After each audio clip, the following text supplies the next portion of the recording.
Coaching seems like it's a pretty simple thing, but in actual fact, it can be quite difficult to do really well.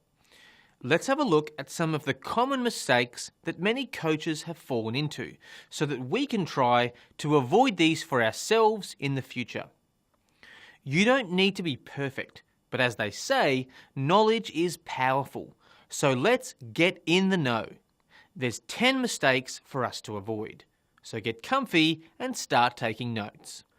The first mistake is trying too hard. Instead of trying too hard to be a great coach yourself, put your energy into helping them become great.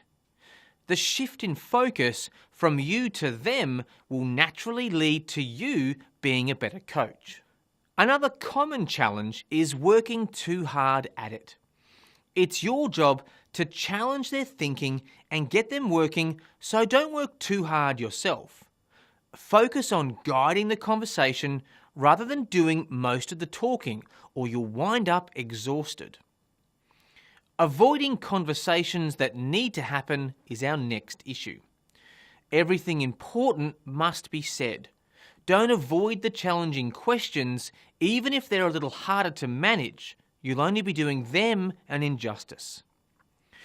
It's great to want to be helpful, but there are actually negatives to asking how you can help. They own the agenda for coaching, so ask them how you can be most helpful to them. It's also important not to assume you can fix them.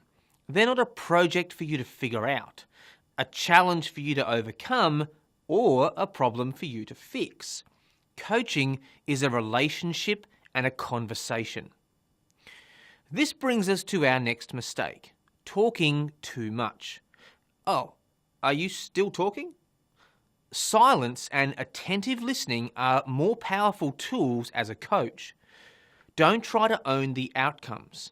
Their successes and their failures are exactly that, theirs. When it comes to coaching, we need to avoid too much advice giving. Giving advice does one thing only. It makes you feel good. Even the most well-meaning advice is weaker than a great question you can ask. If you haven't been keeping track, we're up to number 9 on our list. Here we want to avoid steering the path. The path forward is not one you can steer, and trying to will only mean a greater likelihood of them failing. They're perfectly capable of finding their own path. And finally, number 10, and one that happens too often, is not gaining commitment.